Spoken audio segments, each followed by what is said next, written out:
Start streaming. Okay. Tweet that out.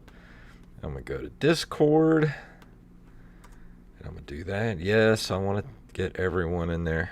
Everybody else does it to me, so I'm doing it to our people too. I'm in like 10 different Discords, and every day I get notifications for stuff. I'm like, I can't do anything about it. I'm at You know work. what's funny is I don't get notifications from our Discord. Really? Well, I get them from... Really, I'm the only one that ever does the at everyone's.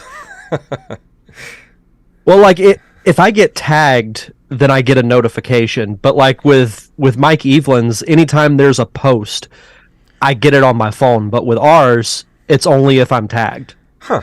That's weird. You might have a setting where it said don't disturb or something. Maybe so. Let me pull up the Wikipedia page here. And it's weird because we don't have to do the theme song or anything. Like, I don't know what to do. I feel like I'm kind of back at my previous job if we had, like, a game get postponed due to rain, and it picks up, like, right where it leaves off. It's kind of where we're at. All right, let me just make sure the stream's good. All right, looks good, sounds good. I heard my voice there for a second, so we're good. Everything seems good on my end as well. Right. So let me pull up. We get a little sync juice here.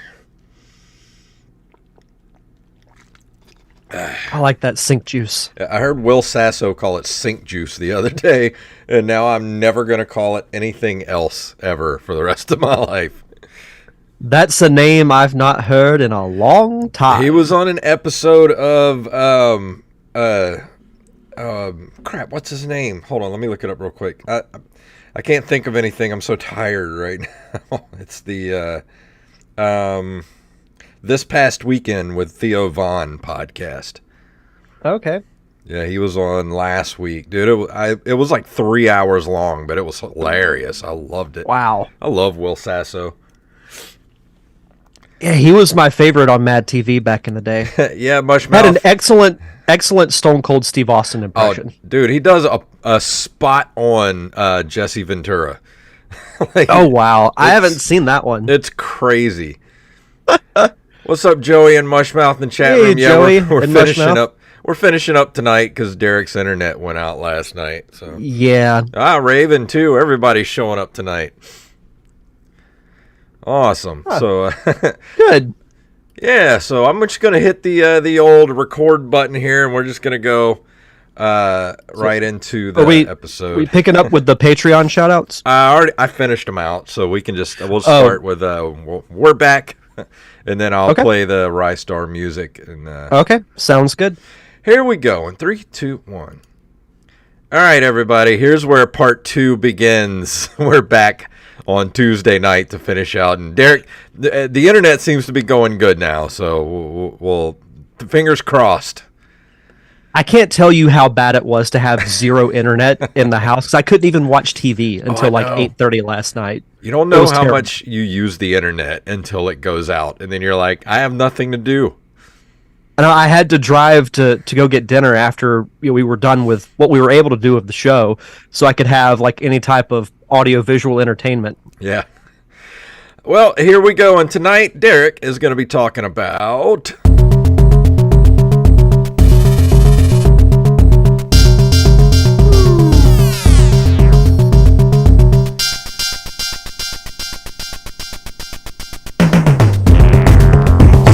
good moody music for a game that looks kind of like a kid's game. Like, this almost reminds me of like Kirby or something, like the artwork.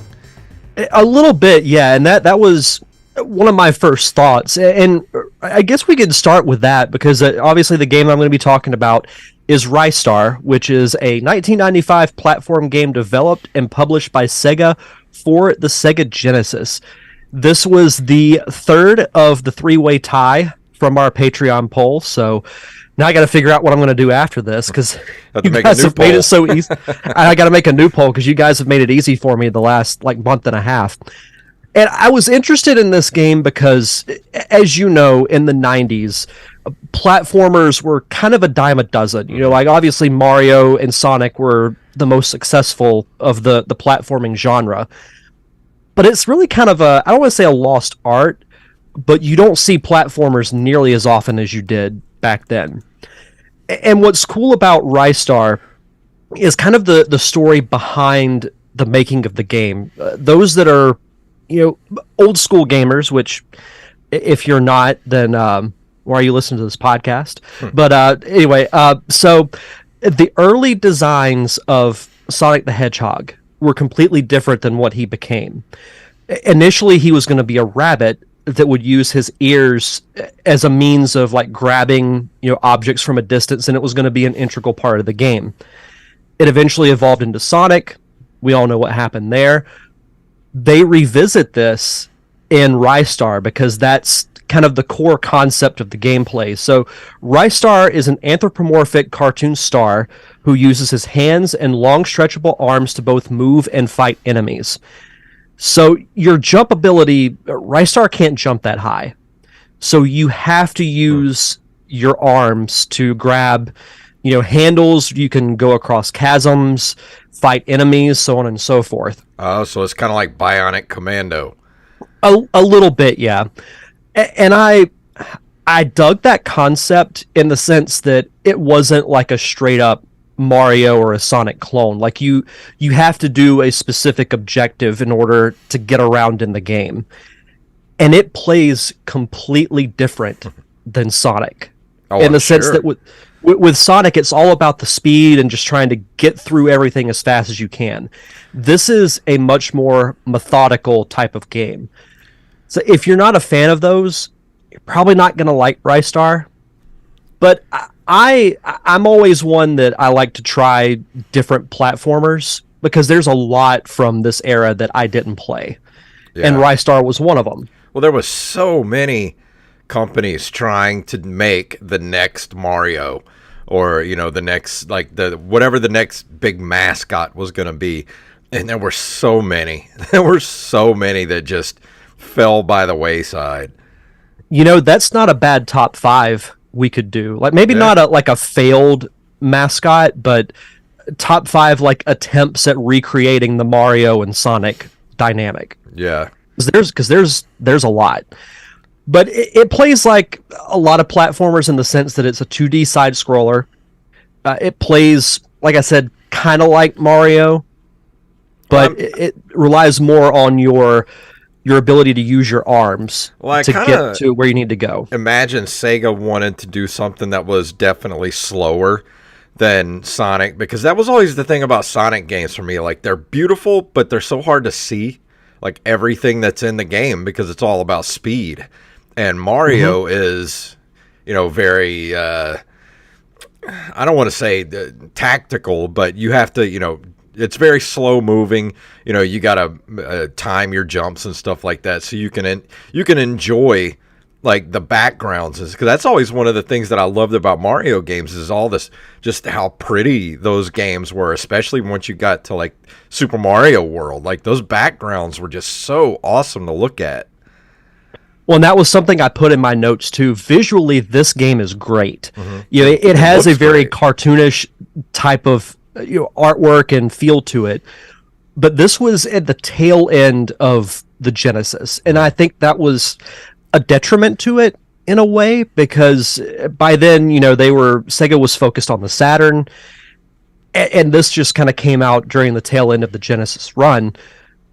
But if you look at just the screenshot in the Wikipedia article, the background looks so detailed with the trees and the water and everything that's even in like the immediate background too, like the tall grass.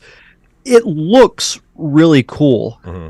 So that was one of the first things that I noticed, and I went and looked back at the release date, and I'm like, yeah, this is when they're really like pushing the hardware limit of the Genesis, because this looks arguably better than 16-bit, in my opinion. Well, I mean, like you said, I mean, the Genesis had been around since, I think, 88 at this point. So you're talking, at least 7 years of people, them developing for this machine. So by that time, they could squeeze every last ounce of power out of it. They got that blast processing, son. And another thing, too, and this kind of goes along with the visuals of the game, The animations are really cool too, specifically the facial expressions on Ristar as you're moving through the game. So, like, if Ristar gets hit, he looks like he's hurt. Mhm. And that's something that, I mean, they did it a little bit with Sonic, but his facial expression doesn't really change all that much. But with Ristar, his facial expressions are appropriate to what you are doing. And, we see those in later games, like for, the PlayStation or the N64 and so on and so forth. It was kind of unheard of in the 2D era.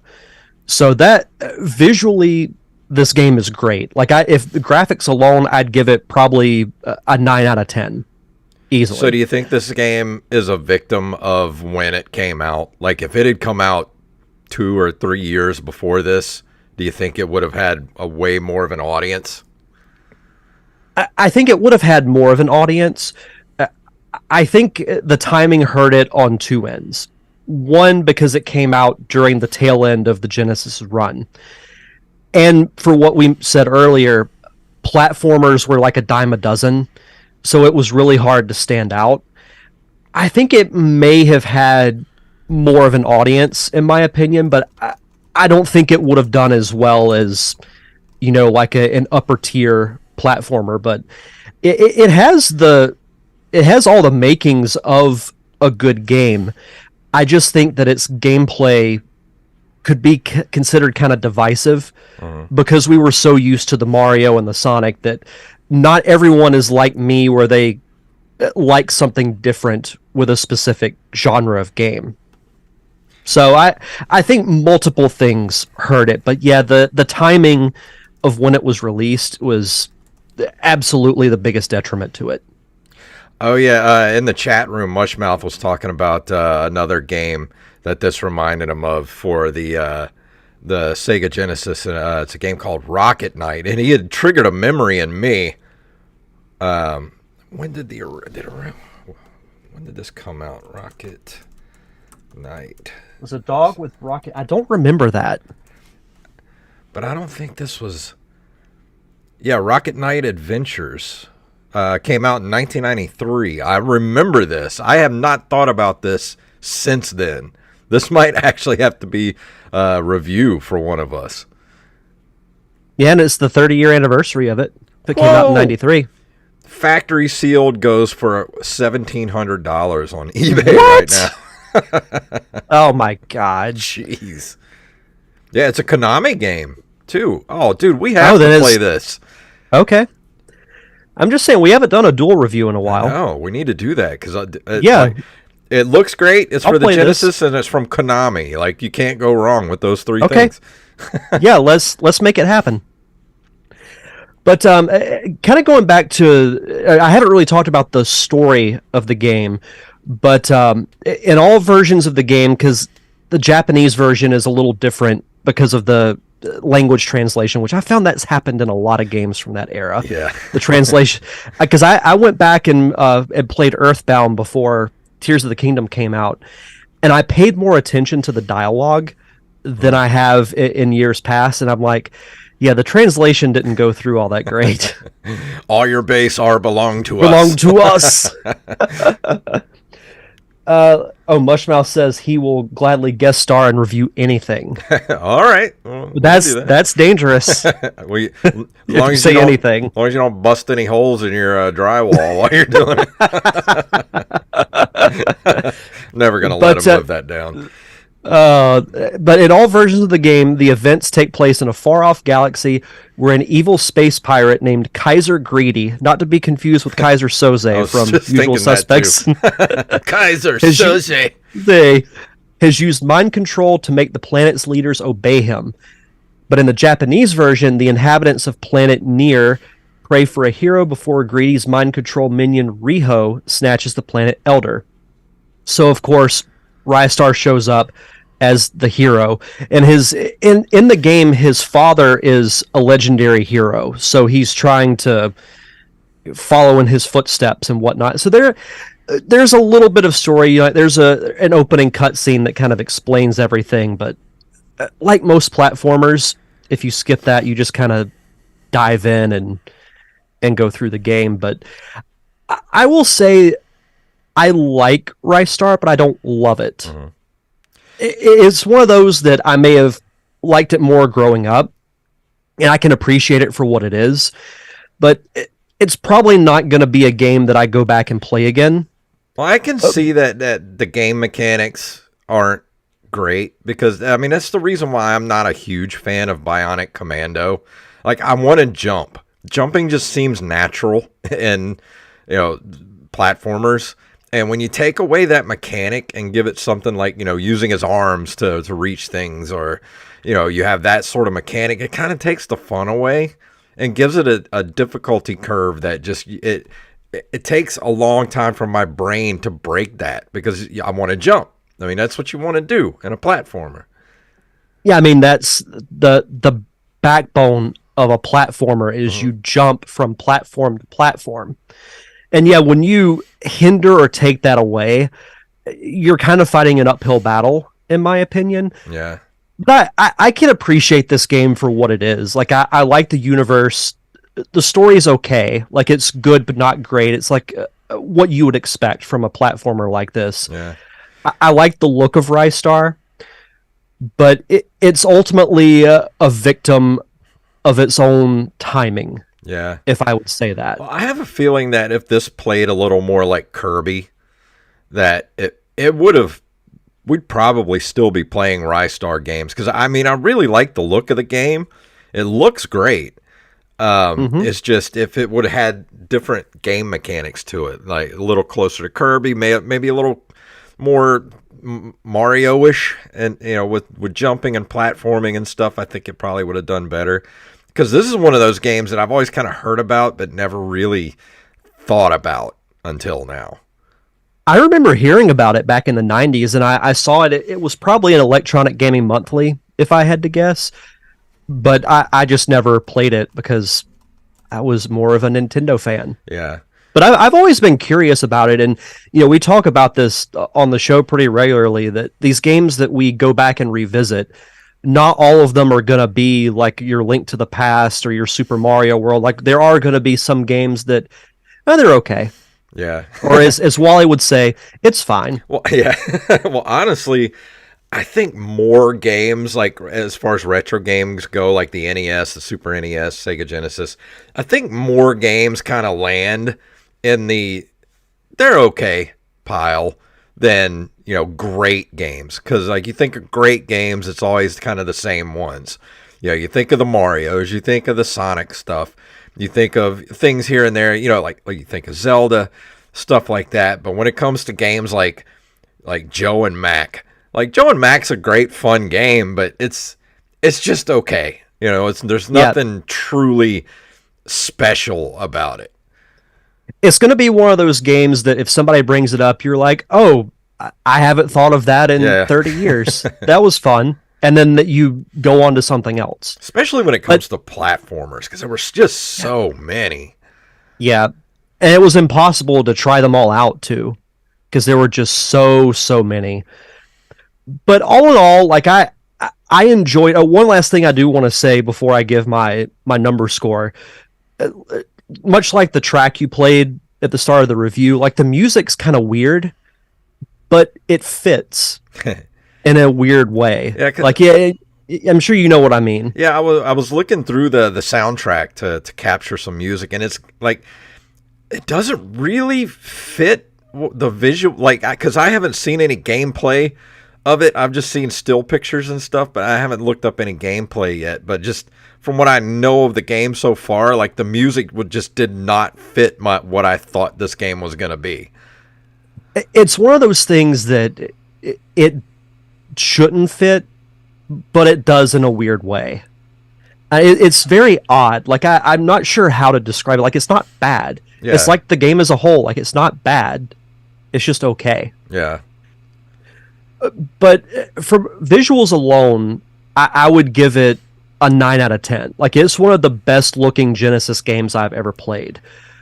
But as much as I can appreciate Sega trying something different, this isn't going to be a game that I go back and play. Mm-hmm.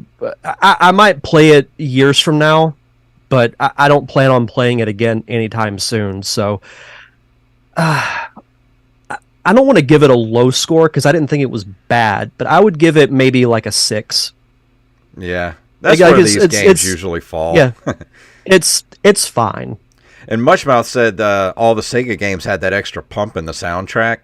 And yeah, I didn't notice it at the time back then. But now that I'm older, I can instantly like just listen to a game soundtrack from that time and instantly know whether it was the Genesis or the Super Nintendo. Like they both have a very distinct sound chip in them. And Sega Genesis definitely had more of a like a metal rock and roll guitar kind of music chip in it, while the Super Nintendo had more of a, I want to call it bouncy.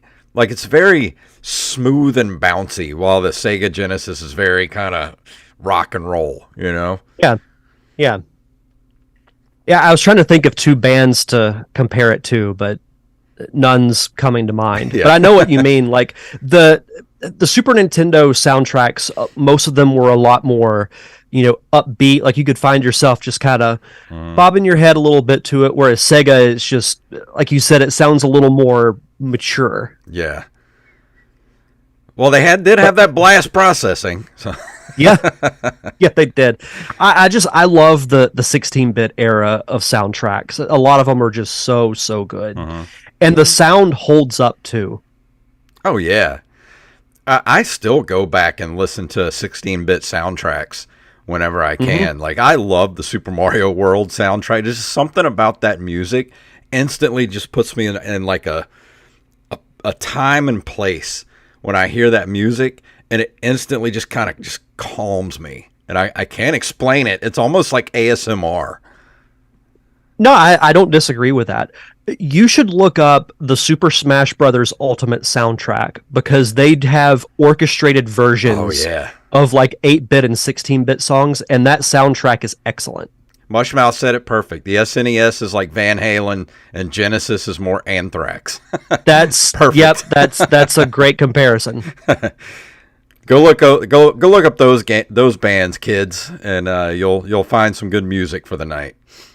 One of my favorite concerts I ever went to was Van Halen in 2015 at the amphitheater in Birmingham. I wish I would have gone. And it was with Diamond Dave. Oh, I know. And it was great. I didn't get to see them the second time around. The only time I've ever seen Van Halen was in 1991, and Alice in Chains was opening up for them, and they had Sammy with them. Oh, I would have loved that. It was crazy. If I was a little bit older when that came out, oh, that would have been so good. Dude, Alice in Chains was so loud. They were louder than Van Halen. That's hard to believe. And they were so freaking loud. And I fell in love with them from that point on. When I went to see Van Halen, I was towards the back of the amphitheater, and it was still really loud. And I'm like half deaf. Uh-huh. I just remember, seeing Eddie Van Halen go into his solo and watching like grown men cry over it. Oh, I would have bawled to see Eddie do his solo one more time before he passed away. Yeah, and a couple of my friends that I went with, they said that if you were to give bands Madden ratings, Eddie Van Halen would be a 99. Yeah. Yep. But Mushmouth says he could have seen Metallica, but he walked out because they replaced Green Day at Voodoo Fest. Hey, I played that Voodoo Fest. I played Voodoo Fest in 2004, or was it 4? Yeah, Voodoo Fest 2004, and Green Day was there that year. Oh, wow, that's cool. Well, it must have not been that year because he said Metallica replaced Green Day, so I don't remember what year that was. Might have been the year after. Maybe so. Because I was there the year the Beastie Boys was there, too. Did you fight for your right to party? Hell yeah, I did. We got to share. I got to share a tent with De La Soul, so I got to hang out with those guys all day. Oh man, hung out with De La Soul, and we hung out in the cafeteria tent all day and just hung out and talked. We should do a Patreon bonus show where like you tell your band stories. and then I could tell some sports stories. I'm down for that. Yeah. Dude, I have so many road stories. That's the best part about, like, back when I was doing more of a variety show with the Derek Diamond Experience, hearing like bands and comedians and all tell like their traveling stories, like those are the best. Because those are when the best stories happen. I could tell about the time I met the singer for Trapped and he was rude to me, so I stole everything out of his dressing room. That's awesome. Yeah, I'll tell that story one of these days.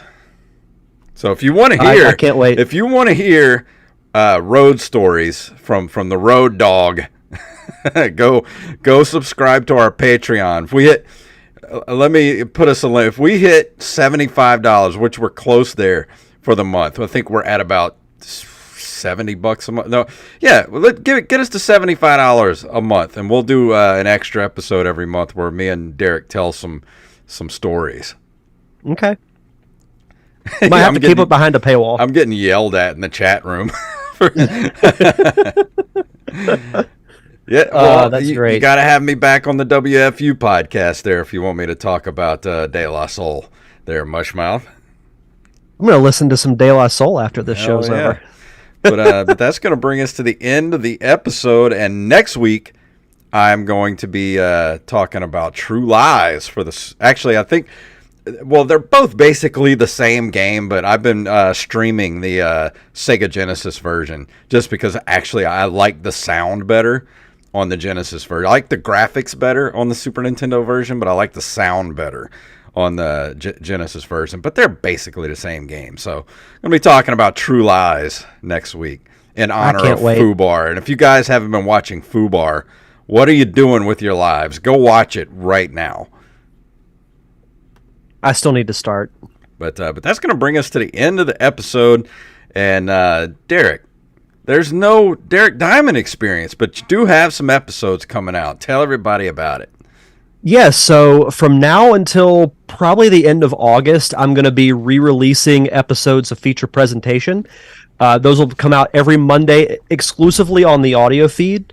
So you can head over to linktree.com/DDiamondPodcast. You can subscribe to Apple Podcasts, Spotify, Amazon Music, really anywhere you can get your podcasts. You can find the Derek Diamond Experience. And for this week, I re-released the Smallville Roundtable that Jason, Mike Evelyn, and I recorded back in, it was early 2022 when we recorded that, but it was a lot of fun going back and revisiting that because it's one of my favorite shows of all time. It was fun to listen to because I had no memory of anything I said on that episode, so it was like listening to a new episode. Yeah, and that's the cool thing about re-releasing them is that a lot of people that either heard it and forgot about it or didn't listen at all, will get to re-experience it. And next week I'm going to be re-releasing 2 interviews that I did with some cast members of Cobra Kai. Awesome. Hell yeah. So there'll be some good stuff coming out over the next couple of months. And go check out the Open Micers podcast at Open Micers on Twitter and Instagram.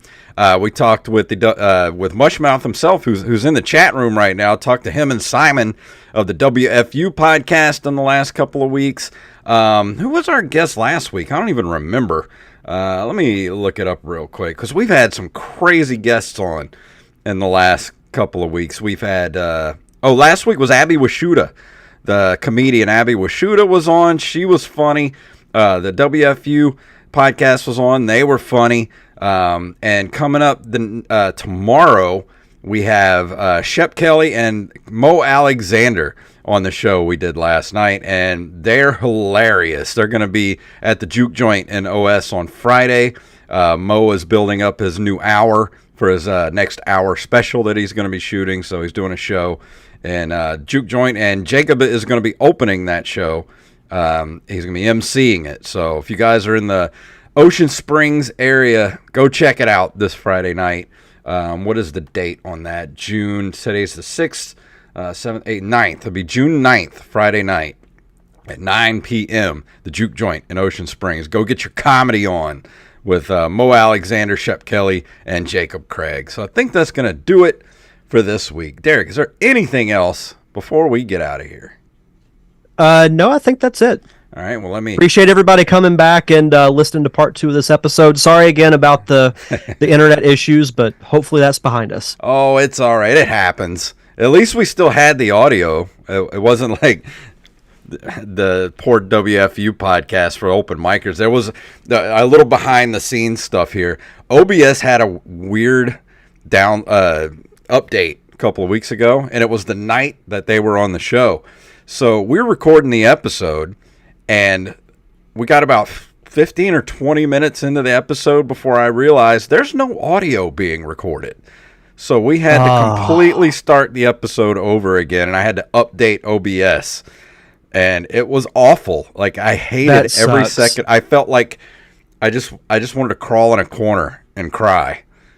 And that happened to me too with the Derek Diamond Experience when I was interviewing the actress from the Winnie the Pooh horror movie. Mm-hmm. We got about 10 minutes into the interview, and I saw that OBS wasn't reading my audio levels, and I'm like, oh no. But thankfully, I was recording through Zoom as a backup. I always do that just in case, so I wound up just using that audio. So you hear that, kids? If you're going to have a podcast, always make sure your stupid software is updated before you do anything, or you're going to lose your audio and you're going to hate yourself and go down a shame spiral if you don't. We've had that happen on this show too. Yep, we have.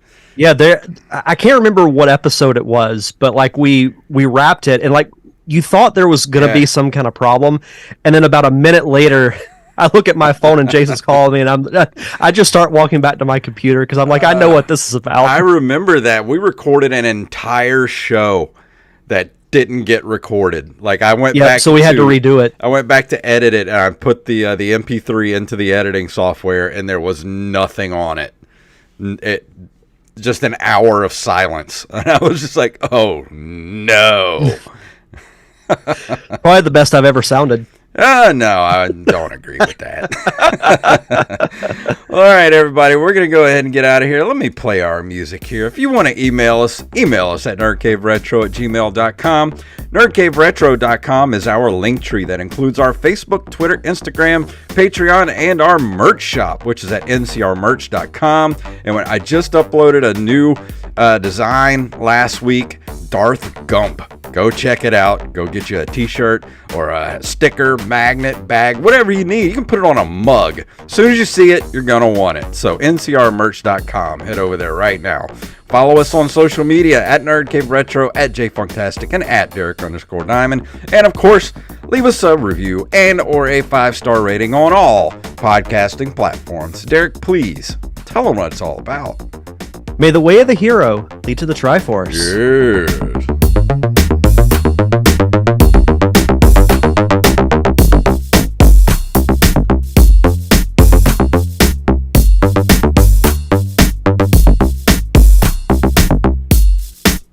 Wise man say forgiveness is divine, but never pay full price for late pizza. And we have officially finished episode 326. Yay! Golf clap. Oh man! Thank you guys for everybody for watching. Yeah, thanks for hanging out with us. I mean, do we need to move to Tuesday nights because you all seem to be here tonight? I mean, I'm down with whatever. Yeah. But yeah, we're gonna go ahead and get out of here. I'm gonna edit this thing up and get it out, and I guess there'll just have to be 2 videos on YouTube, part 1 and part 2. So they get twice the content. Yeah, twice the content. So thank you guys for hanging out with us, and we will see you guys next week.